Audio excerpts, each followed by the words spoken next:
Começar pelo petrodólar. Os Estados Unidos, oficialmente, adotam uma moeda fiduciária, ou seja, que não tem lastro. Né? O dólar não tem lastro, nenhuma fonte de riqueza real.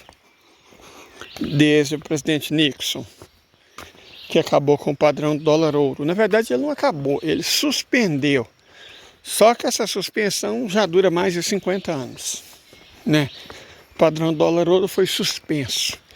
Antes disso, para a gente entender o que possibilitou o padrão dólar-ouro,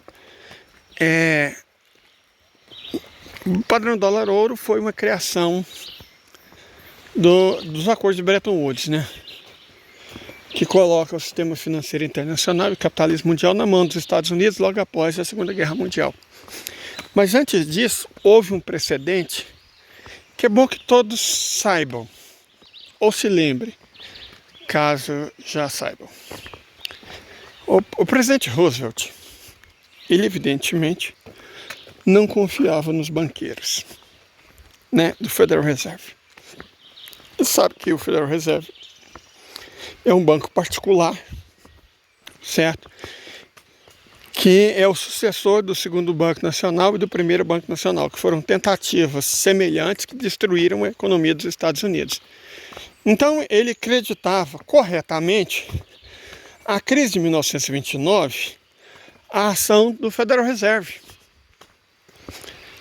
E isso pode parecer estranho, mas faz total sentido. Para a gente entender isso, a gente tem que voltar mais ainda na história americana, na época da Guerra Civil.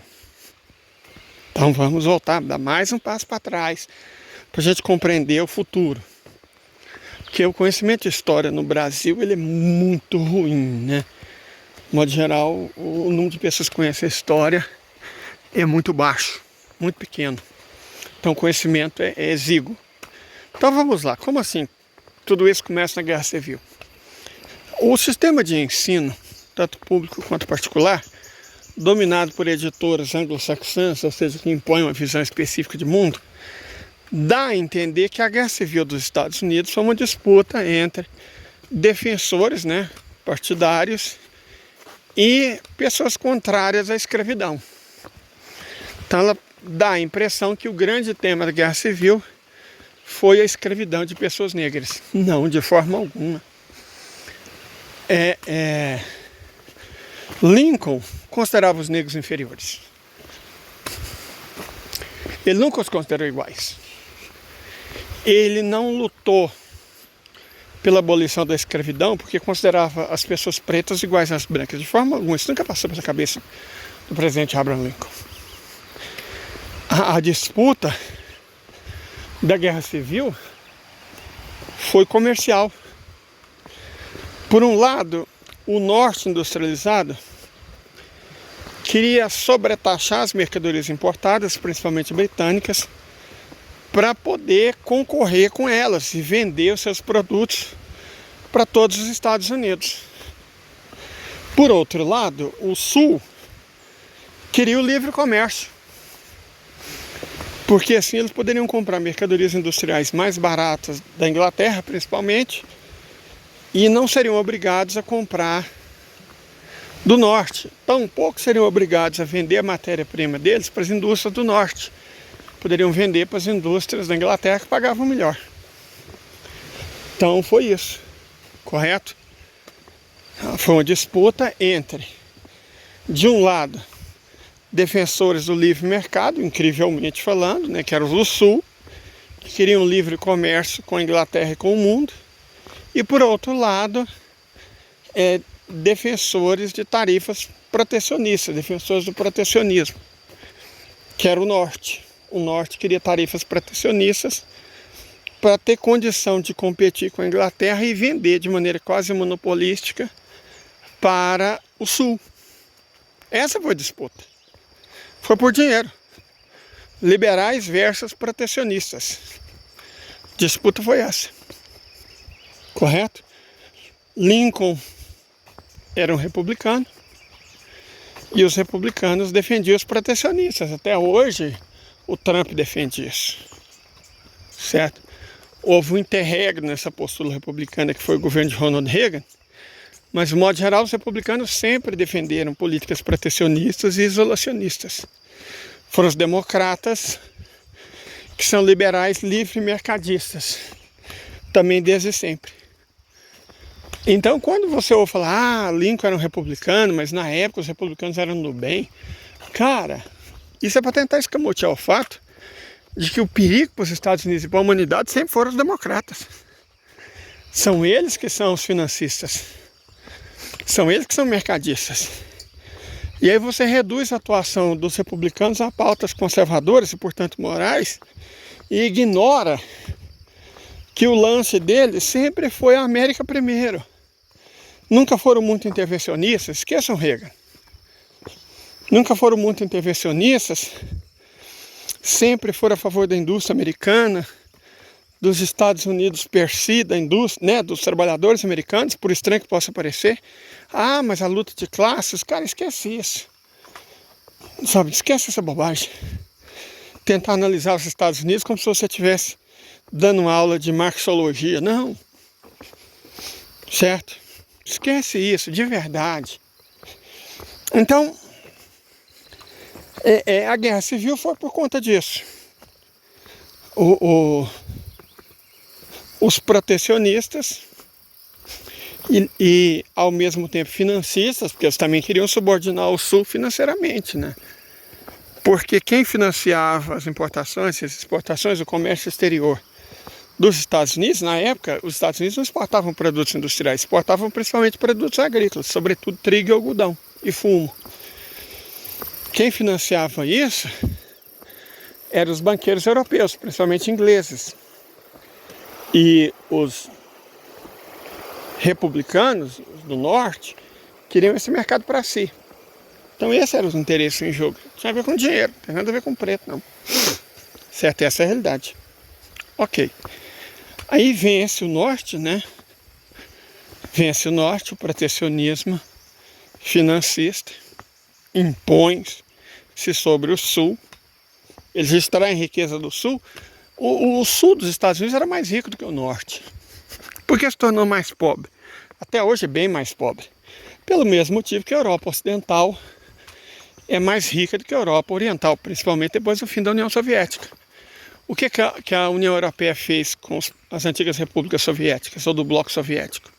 Cara, sugou elas até o último euro, até o último centavo, até a última fonte de riqueza.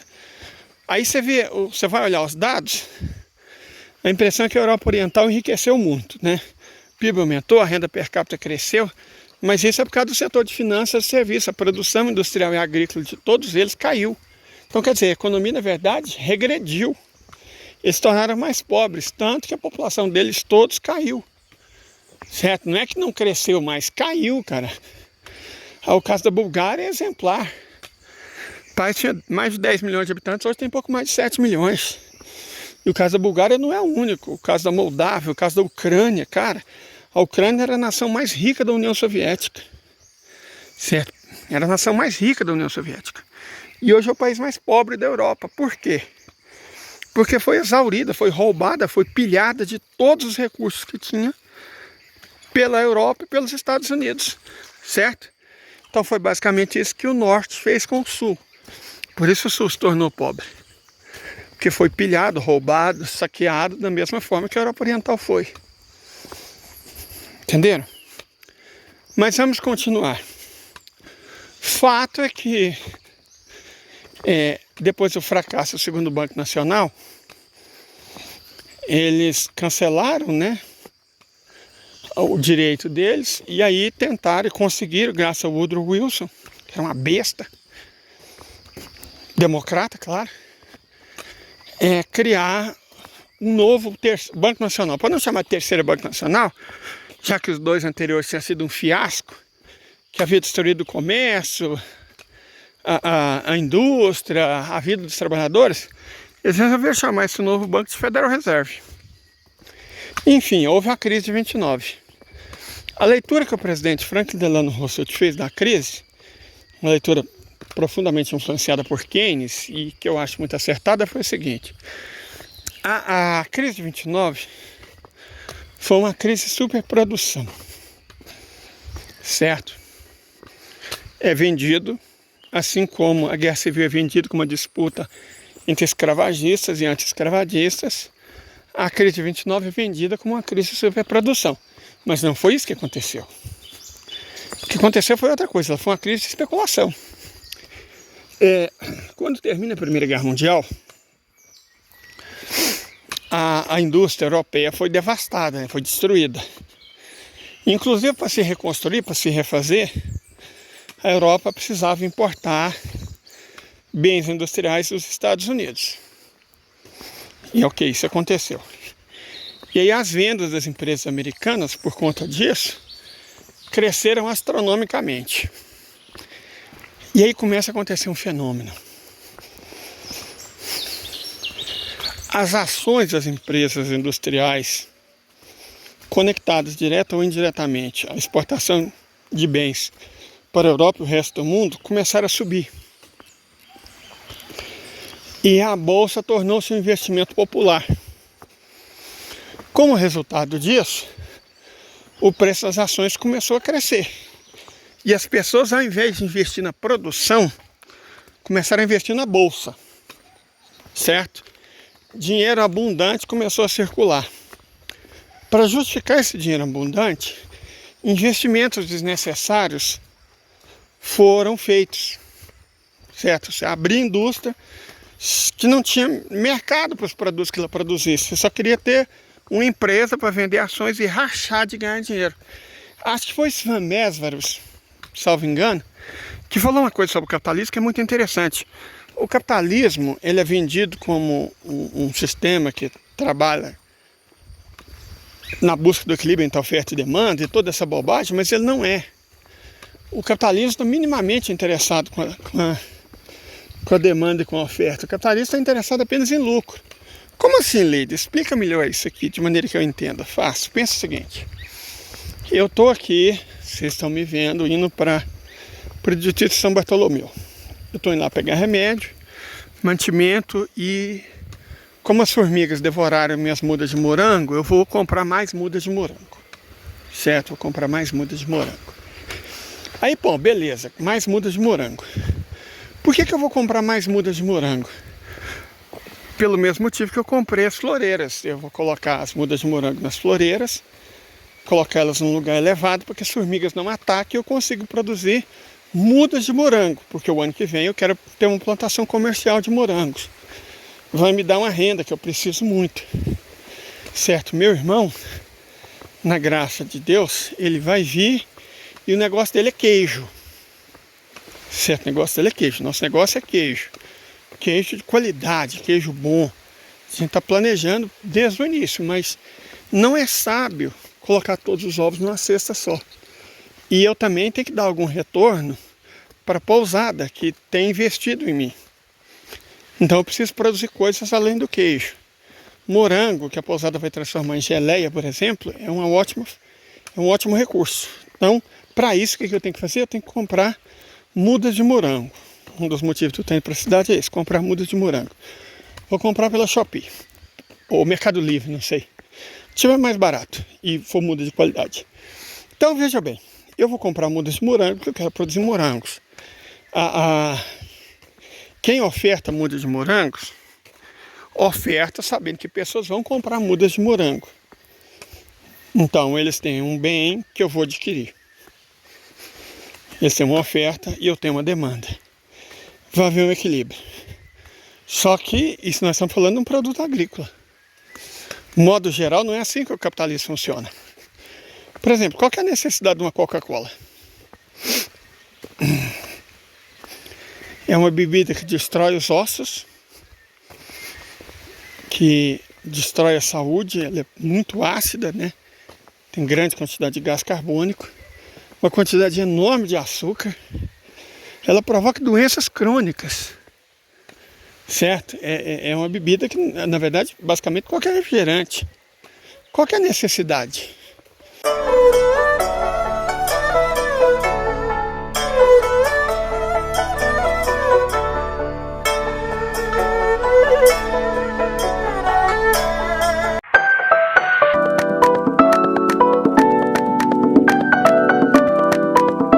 Na verdade, se você for olhar num supermercado, um supermercado maior, vai ter uma seção de produtos saudáveis.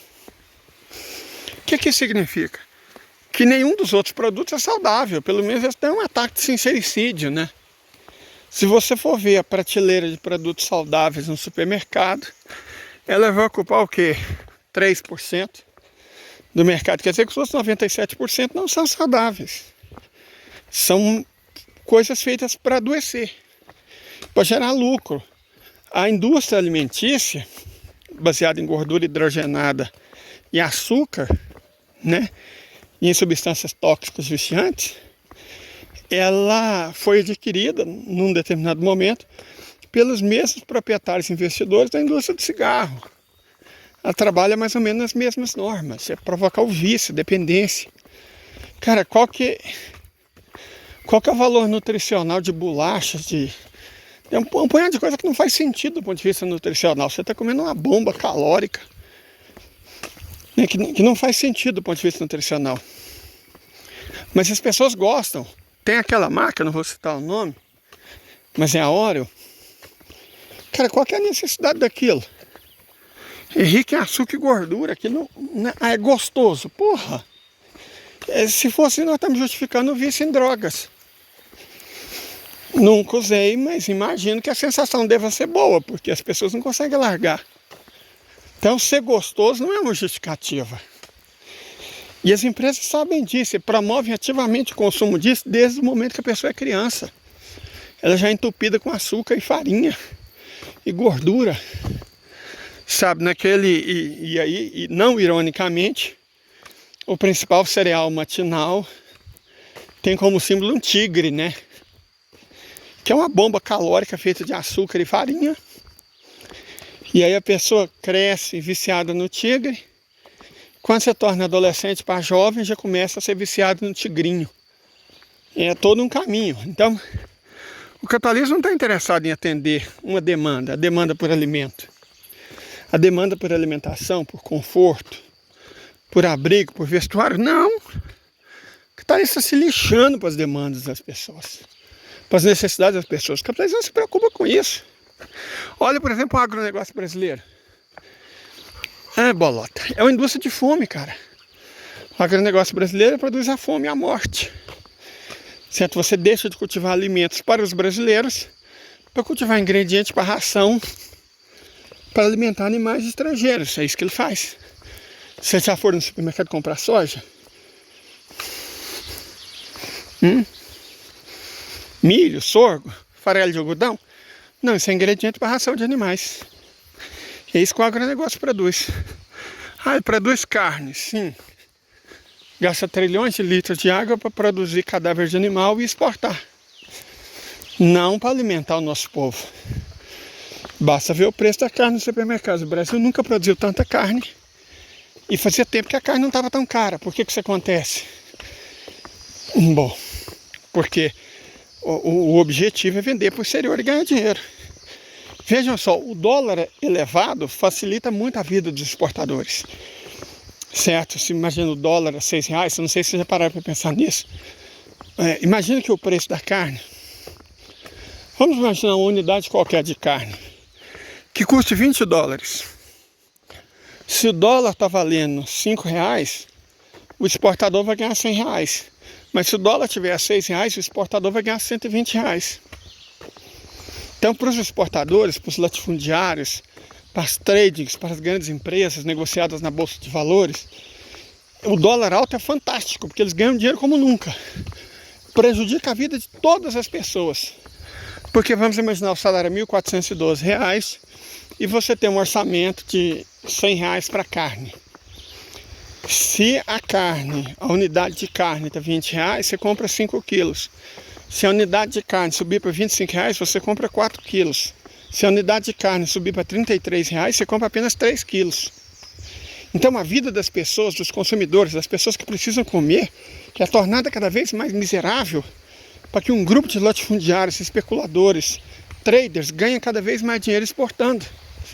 Sabe, a jogada do Campos Neto é essa. Perfeito? E isso é o capitalismo. O capitalismo é isso aí, cara. Estou explicando para vocês o que é o capitalismo. Sabe, sem essas bobagens. Eu não vou criticar os meus irmãos que vivem de ensinar Marx como se fossem apóstolos, né? Mas se vocês querem entender o capitalismo de verdade, vocês não precisam ler o Capital. Inclusive é uma leitura árdua, difícil, complicada para quem não tem formação em economia. Vocês podem prescindir dela. Se tiver que ler alguma coisa de Marx, leia a Ideologia Alemã ou o Manifesto do Partido Comunista. Não perca tempo com o Capital, não. Mas por que tem tanto marxista do sofá ensinando o Capital? Porque é inócuo, cara. Se você ficar perdendo tempo com bobagem, que não vai fazer diferença nenhuma na classe trabalhadora, você não precisa explicar à classe trabalhadora como o capitalismo é de verdade, igual eu estou fazendo aqui. Perfeito? O que se impacta, o que se importa na vida da gente. Enfim, Franklin Delano Roosevelt entendia isso. Então o que ele fez? Sabendo o papel dos especuladores, por que assim o papel dos especuladores na crise de 29? Eles emprestaram dinheiro como se não houvesse amanhã, incentivavam as pessoas a investir na bolsa. Quer dizer, eles queriam lucrar, cara. O capitalismo não está preocupado com a oferta e demanda. Eles queriam lucro, a qualquer preço. Então o que é que o FDR fez? Cara, vou tirar o dinheiro desse povo. Não sei se vocês sabem, mas assim como uma das primeiras medidas da ditadura militar foi criar o Banco Central para subordinar o Brasil ao capital financeiro, aos banqueiros e especuladores, uma das primeiras medidas de Franklin Delano Roosevelt foi simplesmente confiscar todo o ouro das 9 reservas federais. O Federal Reserve é um banco particular. Na verdade, ele é quase uma comunidade de bancos. Cada agência do Federal Reserve é independente e tem donos diferentes de outras agências. O Federal Reserve tem donos, não sei se vocês sabem. É particular. Então tem Filadélfia, tem São Francisco, tem Nova Orleans, St. Louis, Nova York, Boston, entendeu? Então cada uma das reservas federais tinha sua própria quantidade de ouro e usava esse ouro para especular no mercado financeiro. O que gerou uma crise financeira enorme nos Estados Unidos. O problema não foi a superprodução, foi a especulação no mercado de ações. As ações começaram a subir descontroladamente e aí virou um esquema Ponzi, cara. Virou um esquema Ponzi, uma loucura. As pessoas queriam enriquecer no mercado financeiro, igual agora. Não queria produzir, queria aplicar tudo no mercado financeiro. E aí o que o Franklin Delano Roosevelt fez? Simplesmente confiscou todo o ouro das 9 reservas federais e mandou para Fort Knox. Vocês sabiam que foi assim que o ouro do Fort Knox foi acumulado? O ouro do Fort Knox, originalmente, hoje em dia tem mais, porque vários países inocentemente depositam o ouro deles lá. Mas o ouro do Fort Knox, originalmente, é o ouro que o Franklin Delano Roosevelt confiscou das 9 agências da Reserva Federal, do Federal Reserve, para impedir o ataque especulativo que estava gerando a crise de 1929. Além disso, ao invés de fazer como os liberais sempre fazem, que é restringir a demanda, né, políticas restritivas. Ixi, eu tenho que tomar... O carro aqui vai me sujar de lama. Pera aí, gente.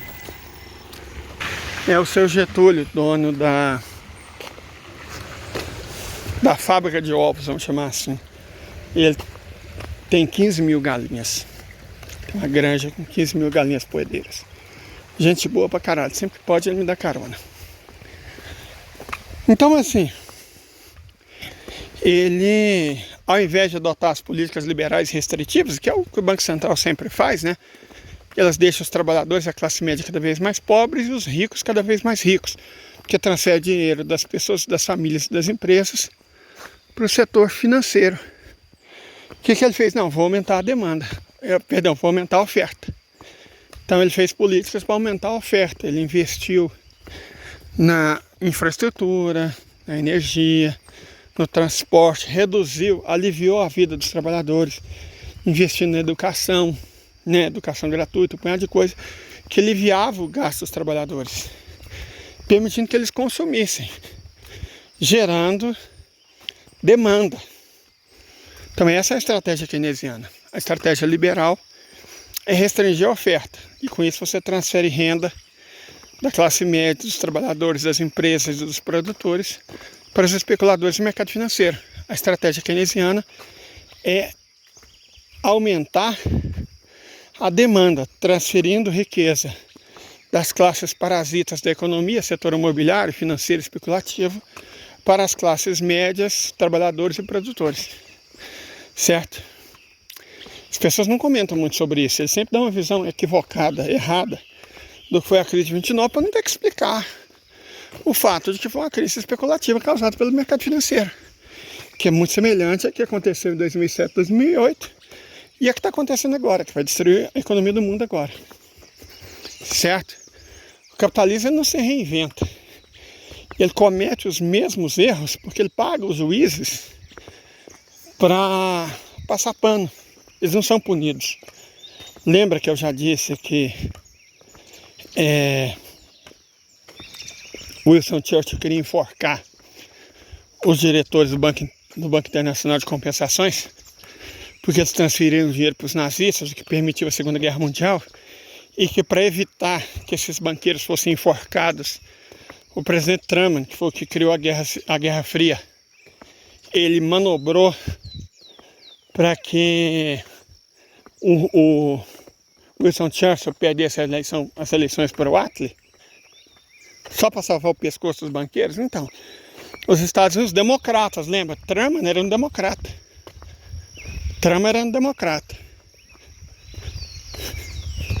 Então, o papel dos democratas de servirem como michê de banqueiro só não foi executado por Franklin Delano Roosevelt. Todos os outros eram michês de banqueiros, né? Eles trabalhavam para os banqueiros, como trabalham até hoje. Nós já até explicamos que o grande problema da Ucrânia é que a BlackRock investiu $500 bilhão lá e vai perder tudo. Certo? Por isso eles querem tão desesperadamente a guerra. E estão tentando entregar a coisa para o Trump de tal maneira que o Trump não tem o que fazer. Bom, seja como for, nós agora compreendemos como o sistema financeiro e o capitalismo de fato funcionam. Eles não estão minimamente preocupados em oferta, demanda, bem-estar, não. Todas essas coisas que eles dizem a respeito do capitalismo é bobagem, sabe? Você ganha muito mais gravando 1 hora de serviço numa motosserra e colocando para ouvir eu dormir do que eu ouvir 10 minutos de ANCAP falando merda e bostejando na internet. Porque tudo que eles não fazem é exatamente explicar o capitalismo como o capitalismo é. E o capitalismo é o responsável pela situação que o mundo está agora. Educação, terraplanismo, mudança climática, guerra, tudo isso é causado pelo capitalismo. Tudo isso está profundamente relacionado com o interesse econômico. Leide, eu entendo que a guerra seja causada pelos capitalistas, desesperados porque vão perder o poder. Mas o que o terraplanismo tem a ver com o capitalismo? Tem tudo a ver. Primeiro, nós sabemos que é burrice, né? Sabemos que a Terra não é plana. Isso é óbvio, tá? É incrível que você tem que discutir isso. Então, por que você discute? Por que você tem organizações sempre de extrema direita, nunca de esquerda, sempre de extrema direita, defendendo o ponto de vista terraplanista, como por exemplo o Brasil para Lerdos? Simples. Primeiro porque exerce um papel importante naquilo que eu chamei a atenção no meu vídeo anterior, sobre a propagação e a disseminação da burrice e da estupidez, para deixar os cidadãos cada vez mais fáceis de serem manipulados. E segundo e mais importante, as plataformas digitais ganham muito dinheiro com isso. Não vamos citar uma plataforma, não. Vamos chamar uma plataforma de você ser. Certo? Pensa como seria você ser em inglês. Então você pega uma plataforma como a você ser. O que ela faz? Sobe lá um terraplanista, né? Cria um canal e fala que a ideia da Terra redonda é uma conspiração comunista, anticristã e anticivilizacional. Ok. E aí você vai demonstrar suas evidências de que a Terra na verdade é plana. Você sabe que isso é uma bobagem. Mas milhares de pessoas vão te ver. Muitas vão curtir. Muitas vão debater. Enquanto isso, você está ganhando views, gerando tráfego para a plataforma e gerando dinheiro para você. Veja, por exemplo, que o nosso canal aqui não é monetizado. Quando você assiste um vídeo, quando você curte, comenta, compartilha, você não me dá nem um centavo, nem uma fração de milésimo de centavo. Porque a plataforma não me monetiza. Certo? Eu não ganho dinheiro. Nem ela, de certa forma. Porque se eu não sou monetizado, não tem propaganda. Então ela prefere não ganhar dinheiro comigo do que as pessoas vejam as minhas ideias. Agora, quando é uma ideia de jerico, tipo terra plana, aí sim, esses são vídeos monetizados. Os caras ganham muito dinheiro e geram muito tráfego. E ainda entopem as pessoas de ideias imbecis. Certo?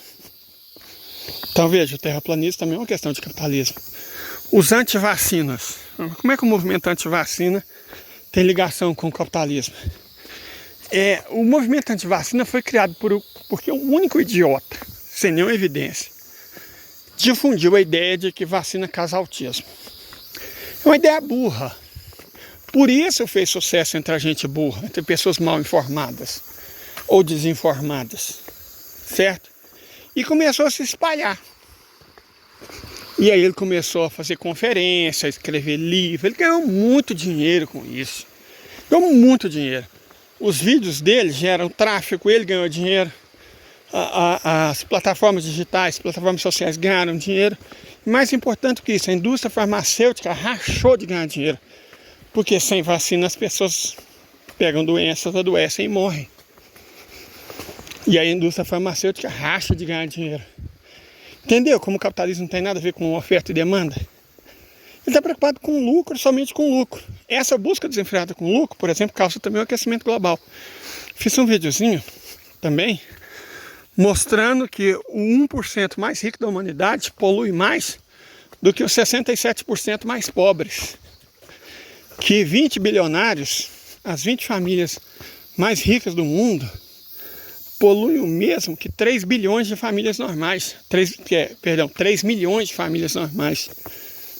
Certo? Então, você está destruindo o planeta, você está destruindo a saúde mental, a saúde física, a saúde psicológica. Você está escravizando as pessoas, você está condenando as pessoas à guerra por causa de lucro. O capitalismo não é um sistema de equilíbrio entre oferta e demanda.